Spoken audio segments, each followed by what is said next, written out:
नहीं होगा। अरे आदरणीय नीतीश जी का तो बात की बात है, लेकिन पहले मैं ये कहना चाहता हूं कि गृह मंत्री जी क्या सोच के बोले थे कि नीतीश बाबू के लिए सारे दरवाजे बंद है, सब चीज बंद है, मुझे लगता है खिड़की खुला। आप कह रहे हैं कि 9वां बार उन्होंने मुख्यमंत्री का शपथ लिया, यानी परिस्थिति बन जाती है ऐसा तो शपथ लेना पड़ता है। सीवान के पूर्व सांसद डॉक्टर मोहम्मद शहाबुद्दीन ने कहा था कभी कि परिस्थितियों के मुख्यमंत्री नीतीश कुमार, क्या आपको भी लगता है कि ये परिस्थिति जो बनी है उनका कथन सही, यानी कि आप भाजपा के साथ रहिए तो सब ठीक है, सारे दरवाजे खुल जाएंगे? हाँ, सारे दरवाजे, सारे पाप आपके। हमको लगता है कि गिनीज बुक में नाम दर्ज हो जाएगा। 9वां बार मुख्यमंत्री का शपथ उन्होंने लिया और वो सारे लोग जानते हैं कि आने वाले समय में वो कहां जाए। BCom, BSc, MA, MCom करें विश्व की सबसे बड़ी यूनिवर्सिटी इग्नू से। सॉल्व असाइनमेंट्स और गाइड बुक्स प्राप्त करें। संपर्क करें Mahakal computers, DAV PG college के पास, पंच मंदिरा मोड़ से दाहिने, सिवान। सरदर्द, मिर्गी, नशा, भूलने की बीमारी, अत्यधिक गुस्सा आना, घबराहट एवं नस की समस्याओं से अगर आप भी हैं परेशान तो मिलिए शहर के मशहूर साइकाट्रिस्ट डॉक्टर पंकज कुमार गुप्ता से। हमारा पता है डॉक्टर रामाजी चौधरी से 100 कदम पूरब, doctors colony Bahadiya road, Siwan. संपर्क नंबर 85 399 43 151। काफी उथल पुथल के बाद बिहार में जो सरकार गिरी, उसके बाद से लगातार कई सारे नेताओं का ये बयान आ रहा है कि एक बार फिर से बिहार में RJD की सरकार बनेगी और दावा ये किया जा रहा है कि इस सरकार में राजद, कांग्रेस और साथ में बिहार के पूर्व मुख्यमंत्री जीतन राम मांझी भी होंगे। मांझी जी ने हाल ही में कहा था कि मुझे मुख्यमंत्री का ऑफर आ रहा है, जिसके बाद कांग्रेस के जो प्रदेश अध्यक्ष हैं अखिलेश सिंह ने कहा था कि अगर जीतन राम मांझी हमारे साथ आते हैं तो हम लोग उनको मुख्यमंत्री भी बना सकते हैं। वही दूसरी तरफ देखा जाए तेजस्वी यादव भी लगातार ये दावा कर रहे हैं कि खेल शुरू हो चुका है और ये खेल हम खत्म करेंगे, और राजद के कई सारे नेता बोल रहे हैं। वही जदयू के जो विधायक हैं, कई सारे विधायक जदयू का ही विरोध कर रहे हैं। अब तो बगावत खुल के होने लगी है। तो क्या माना जाए कि आगामी 10 फरवरी को एक बार फिर से बिहार में सरकार गिरेगी और इस बार तेजस्वी यादव के साथ महागठबंधन की सरकार बनेगी। हमारे साथ इसी मुद्दे पर बातचीत करने के लिए सिवान के राजद जिलाध्यक्ष विपिन कुशवाहा जी मौजूद हैं, जो कि पेशे से एक इंजीनियर हैं और सिवान में राजद के जिलाध्यक्ष हैं। बहुत स्वागत है आपका विपिन कुशवाहा जी। बहुत बहुत धन्यवाद। आपके जितने भी न्यूज इंडिया तक के श्रोता हैं उनको मेरा प्रणाम, सलाम, आदाब।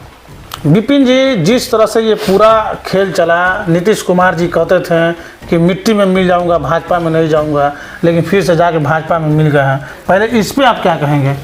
मैं तो ये बोलूँगा इस बयान पे कि हमारे भारत की गृह मंत्री अमित शाह जी आए थे तो बोले थे और जनता के सामने कि नीतीश बाबू के लिए दरवाजे बंद हो चुके हैं, उनका एंट्री नहीं होगा। अरे आदरणीय नीतीश जी का तो बात की बात है, लेकिन पहले मैं ये कहना चाहता हूं कि गृह मंत्री जी क्या सोच के बोले थे कि नीतीश बाबू के लिए सारे दरवाजे बंद है, सब चीज बंद है। मुझे लगता है खिड़की खुला रह गया था, खिड़की उनको बंद कर देना चाहिए था। अरे ऐसे ऐसे जुमला फेंकते हैं ये लोग, भाजपा वाले लोग। वो तो ऑन रिकॉर्ड भी है साहब, वो तो बोले भी थे कि वो सब जुमला है। रोजगार पे बात कीजिए, स्वास्थ्य पे बात कीजिए, यानी जनता की जो मुद्दा है उस पे बात कीजिएगा तो सब जुमला है। तो उन्होंने तो जनता के सामने बोल दिया, यानी कि आप भाजपा के साथ रहिए तो सब ठीक है, सारे दरवाजे खुल जाएंगे। हाँ, सारे दरवाजे, सारे पाप आपके धुल जाएंगे और सारे दरवाजे खुल जाएंगे। अब रही बात आदरणीय मुख्यमंत्री जी का, तो हमारे नेता ने क्या बयान दिया, क्यों हमारे आदरणीय थे, आदरणीय हैं, आदरणीय रहेंगे, उस पर मुझे कोई टिक्का टिप्पणी नहीं कर। क्या मतलब तेजस्वी यादव इसलिए भी बार बार उनको आदरणीय बता रहे हो भी कि उम्मीद है क्या कि नीतीश कुमार के बाद फिर से आ सकते हैं हमारे साथ? अब ये तो नहीं कहेंगे कि लेकिन महागठबंधन की सरकार बनेगी जी, नीतीश कुमार के साथ बनेगी फिर से। अब बहुत सारी चीजें, जैसे हमारे आदरणीय नेता ने क्या कहा कि पत्ते बहुत बाकी है, पत्ते नहीं खोलेंगे, पत्ते खोलने की जरूरत नहीं है। आपको दिख जाएगा को जो ये कहा जा रहा है, जो फ्लोर टेस्ट की बात चल रही है, क्या उसमें सब कुछ क्लियर हो जाएगा? क्या बनना भी चाहिए, सरकार इसलिए बनना चाहिए कि जो जनता का मुद्दा है, आप 17 साल सरकार थी, 17 साल डबल इंजन की सरकार थी, महागठबंधन की सरकार 17 महीना थी। आप देखिए ना, शिक्षा पे क्या काम हुआ, रोजगार पे कितना काम हुआ, स्वास्थ्य के क्षेत्र में कितना बेहतर काम हुआ। आप आपके सामने है वो सारी चीजें। बनना भी चाहिए राजनीति सरकार। में काफी एक्टिव है, लेकिन आप शिक्षित भी है, IITian है आप। क्या आपको लगता है कि बिहार में जनमत का अपमान होता है? क्योंकि वोट तो एक बार देके चुनाव होता है, हम वोट देने जाते हैं, अपने नेता को चुन लेते हैं, अपने मुख्यमंत्री को चुन लेते हैं, लेकिन बिहार में जो बार बार नेता चुनने की प्रक्रिया चले, आपको लग रहा है जनमत का अपमान किया? बिल्कुल, ये नहीं होना चाहिए। किसी चीज की डेवलपमेंट में एक स्थिरता बहुत जरूरी है, जी, वो कंटिन्यूटी भी जरूरी है। स्थिर सरकार रहेगी, कंटिन्यूटी बेहतर ढंग से होते रहेगा, तो मुझे लगता है ज्यादा डेवलपमेंट होगा। कभी इधर कभी उधर यदि सरकार बनते रहेगी, इसमें काफी रुकावटें पैदा तो होती है, नो डाउट। तो आपको लगता है कि बिहार की जनता भी इन चीजों को समझ चुकी है? हाँ हाँ, बिहार की जनता, आप हर चौक चौराहे पे जाइए ना साहब, आप तो पत्रकार बंधु हैं, आपको पता होगा कि जब से सरकार गया है ना, क्या क्या लोग बोल रहे हैं, मुझे कहने की जरूरत नहीं है। आप किसी भी चौक चौराहे पे चले जाइए, इस पूरे बिहार के किसी भी कोना में आपको पता पड़ जाएगा कि लोग क्या सोच रहे हैं, लोगों की थिंकिंग क्या है, लोगों की मानसिकता क्या है। लोग समझ चुके हैं, लोग समझ चुके हैं। तो क्या अब इसका खामियाजा नीतीश कुमार को उठाना पड़ेगा? नो आगामी चुनाव में? No doubt. आप देख रहे होंगे कि 2020 का जो चुनाव था, 2020 का जो चुनाव था, 2020 में क्या हुआ? भाजपा ने, ये सब जग जाहिर है, भाजपा ने क्या किया? माननीय नीतीश जी का जो कैंडिडेट थे, उसी जगह पे एक डमी कैंडिडेट अपना खड़ा कर दिए, और किस मैदान पे लेके चले आए? 45 पे लेके आ गए ना घसका करके। इस बार वो लोग खत्म कर देंगे बीजेपी उस बार। हाँ, बर्बाद कर देगी, एकदम बर्बाद कर देगी। ये सोचने योग्य बात है, सोचना चाहिए, थिंकिंग करना चाहिए, मंथन करना चाहिए। अब किस कारण उधर गए हैं, क्या सोच के गए हैं, अब ये वही बता पाएंगे, ये तो अदर लोग नहीं बता पाएंगे।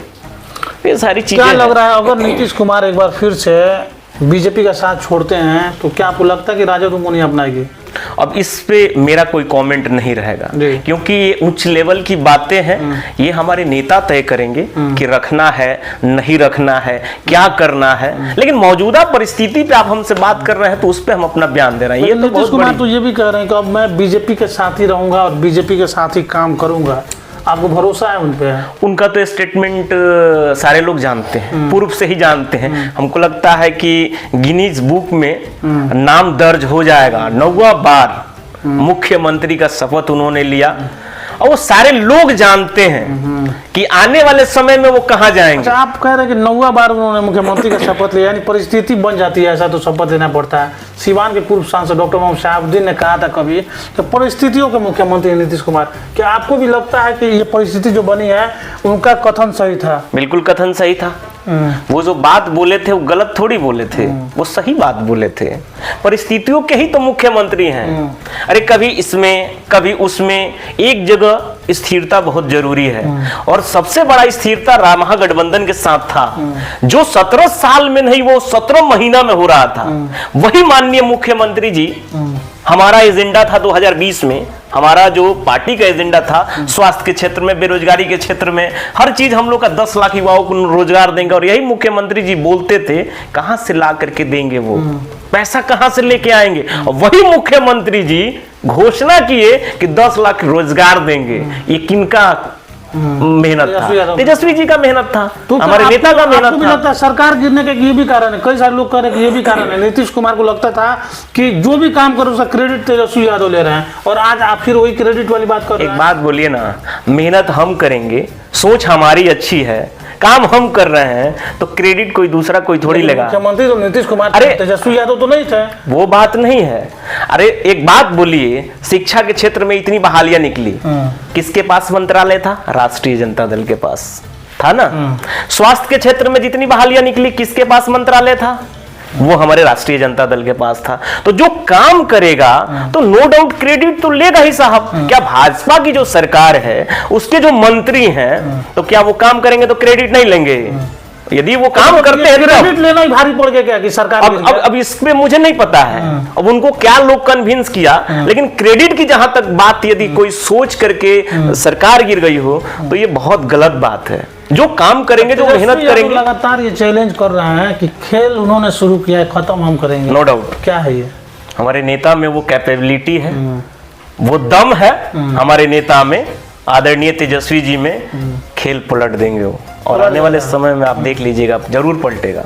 कंफर्म है, मतलब एकदम कंफर्म है, एकदम कंफर्म है। क्या कुछ चल रहा है अंदर खाने में? अब अंदर की बातें जो भी है तो हम कैसे बता सकते हैं, लेकिन हम आपको कह रहे हैं कि बिल्कुल नो डाउट एकदम। अच्छा चलिए एक और बात कर लेते हैं बीजेपी के ऊपर। बीजेपी जिस तरह से लगातार आप देख रहे हैं कि चुनाव हो रहे हैं, जैसे चंडीगढ़ में चुनाव आपने देखा होगा, उसके बाद से बिहार में सरकार गिर गई, उसके बाद तुरंत झारखंड में हेमंत सोरेन की सरकार, तुरंत वहाँ भी पलटी मार दी। क्या बीजेपी जबरदस्ती दबाव बना रही है क्या? देखिए इस तरह की बातें चल रही ये आरएसएस की पार्टी है, मुझे आरएसएस का डेफिनेशन बताने की जरूरत नहीं है। और आरएसएस किस मानसिकता से काम करती है, किस सोच से काम करती है, जो लोग जानते हैं वो बेहतर ढंग से आपको बता पाएंगे। मैं भी समझा हूं, जाना हूं। वो आपका कत्ल करना पड़े तो आपको कत्ल कर देंगे, उफ तक नहीं करेंगे वो लोग, एकदम आपको साथ में रखेंगे। ये उसी का पार्टी है भाजपा, और भाजपा वाले लोग सिर्फ यूज करना जानते हैं। आपको यूज एंड थ्रो जानते हैं ना, यूज किया और फेंक दिए, लिखो फेंको वाला जो पेन होता है उसी प्रकार से ये लोग यूज करते हैं, आपको यूज करके फेंक देंगे। देखिए ये लोग के पास अभी पूरी तंत्र है, जो भी विपक्ष में रहेगा। एक बात बताइए, आप बड़े बड़े दावा करते हैं किसान का दुगुना आय कर देंगे, यहां से कितने कितने लोग विदेश भाग गए, पैसा लेकर के भाग गए, क्यों नहीं उनको लेकर के आ पाए? अडानी को किस प्रकार से डेवलपमेंट उनका हो रहा है, मुकेश अंबानी का किस प्रकार से डेवलपमेंट हो रहा है, ये सब जनता जान रही है। तो ये लोग सिर्फ यूज करना जानते हैं। उनके सरकार में भ्रष्टाचार होगा, उसको लोग दबा देंगे, और आप यदि नहीं भी कीजिएगा तो आपको फंसा देंगे। और यदि आप भाजपा में शामिल हो जाइए तो आप एकदम वॉशिंग मशीन की तरह कपड़ा डालो, जो साफ होकर के निकलता है वो हो जाएगा। जिस प्रकार से आपने जिक्र किया लोकतंत्र की हत्या, एक मेयर के चुनाव में आप तमाम मीडिया वालों ने दिखाया किस प्रकार से उसको वो बैलेट को रद्द करके या दूसरे भाजपा के, और अंदर से उसके आत्मविश्वास देखिए उस व्यक्ति का, ला करके बैठा रहा एकदम जबरदस्ती का, बैठिए यहाँ पे। गजब, ये लोकतंत्र की हत्या करने वाले लोग हैं, संविधान को मानने वाले लोग नहीं हैं। अरे इनके कार्यालय पे जो नागपुर में है उसमें तो झंडा ही नहीं फहराते थे, अब जाकर के लोग झंडा फहरा रहे हैं। और एक बात इस चीज को जानने की जरूरत है, लोकतंत्र की हत्या बता रहे हैं, आपको भी लग रहा है कि देश की डेमोक्रेसी खतरे में है? बिल्कुल। जनता को क्या करना चाहिए?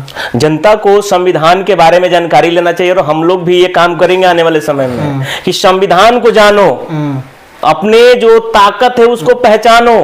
क्योंकि 70 साल में आप उब गए, 75 साल में आप उब गए, इस चीज को जानने की जरूरत है। कितनी घृणित मानसिकता के ये लोग हैं कि 70 साल में आपको उबा दिए। अच्छा एक बात बताइए आप मुझे, संविधान है तो हम इस चेयर पे बैठे हुए हैं, संविधान है तो आपका बच्चा इंजीनियर बन रहा है, संविधान का देन है कि आपके बच्चे डॉक्टर बन रहे हैं, संविधान है तो आप नेता बन रहे हैं, मुखिया बन रहे हैं, सरपंच बन रहे हैं। क्यों नहीं पहले ऐसा होता था?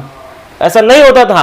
संविधान इक्वालिटी का बात करता है, समानता का बात करता है, ऊंच नीच का बात नहीं करता है। लेकिन ये भाजपा वाले लोग जो है ना, वो पूर्व से 3000 सालों से जो मनुस्मृति लागू था वही फिर से लागू करना चाह रहे हैं। हेमंत सोरेन को ईडी की छापेमारी हुई हेमंत सोरेन के घर पे, उससे पहले लालू यादव को भी समन भेजा गया। कहा यह भी जा रहा है कि नीतीश कुमार की जो सरकार थी वो गिरने से पहले बीजेपी वाले लोगों ने आरजेडी से भी संपर्क किया था, और उसके बाद जब नहीं माने ये बात तब जाके उनको परेशान करने लगे। आपको क्या लग रहा है? देखिए वो कुछ भी कर ले, कोई भी प्रपंच अपना ले, हमारे नेता डरने वाले थोड़े हैं। अरे वो शेर हैं, शेर कभी डरता थोड़ी है और अकेले चलता है। लालू यादव को डराने की कोशिश कर रहे परिवार को कि कैसे भी बीजेपी में। अरे भाजपा वाले लोग स्टार्टिंग से डरा रहे हैं, ईडी भेज करके, सीबीआई भेज करके, कभी कुछ भेज करके, डराने का ही तो काम चल रहा है। एक बात बताइए ना, उसी केस में जगन्नाथ मिश्रा जी को बेल मिल जाता है और आदरणीय श्री लालू प्रसाद यादव जी को जेल हो जाता है। क्यों ऐसा होता है? क्या जाति देख करके आप काम करते हैं? मैं तो हमेशा बोलता हूं जाति का बात नहीं कीजिए, हम जाति की राजनीति नहीं करते हैं। लेकिन हम इस पे सोचने पे मजबूर हैं कि उसी केस में जगन्नाथ मिश्रा जी को बेल और आदरणीय श्री लालू प्रसाद यादव जी को जेल। पढ़ने की जरूरत है और जानने की जरूरत है। मैंने पढ़ा है तो मैं जाना हूं। तो ये इनकी जो दोहरी चरित्र है ये नहीं चलेगा। सब जनता समझ रही है कि सरकार गिरते गिरते ईडी का एकदम समन आया, फिर 9-9 घंटे पूछताछ चल रहे हैं। पहले भी पूछताछ चला, क्या बार बार एक ही क्वेश्चन पूछ रहे हो भाई? पहले भी तो पूछताछ आदरणीय हमारे नेता से हुई थी, कई कई घंटे हुई थी, एक ही जानबूझ कर हरास किया जा रहा है। बिल्कुल बिल्कुल बिल्कुल मेंटली हरास कि ये लोग डर जाएं, ये लोग डर करके बैठ जाएं। अरे ऐसा थोड़ी होगा, आप किससे लड़ रहे हो ये भी जानो। इतिहास रहा है, जगदेव बाबू कुशवाहा आप जानते होंगे, उन्होंने गोली खाना पसंद किया लेकिन इनके सामने झुकना पसंद नहीं किया। इन संगियों के बीच उनके मुंह में पेशाब किया गया लेकिन तब भी नहीं झुके। गोली मारने के बाद भी हमारे जो जगदेव बाबू थे, तो जगदेव बाबू को ये लोग गोली भी मारे फिर भी ये नहीं झुके। हम लोग कैसे झुक जाएंगे? एक आखिरी सवाल, इन तमाम मुद्दों पर जो हम बात किए, क्या लग रहा है 24 और 25 में बिहार की जनता इन चीजों को समझ पाएगी? नो डाउट समझ पाएगी। और सबसे बड़ी चीज है कि हम लोग को जाने की भी जरूरत है।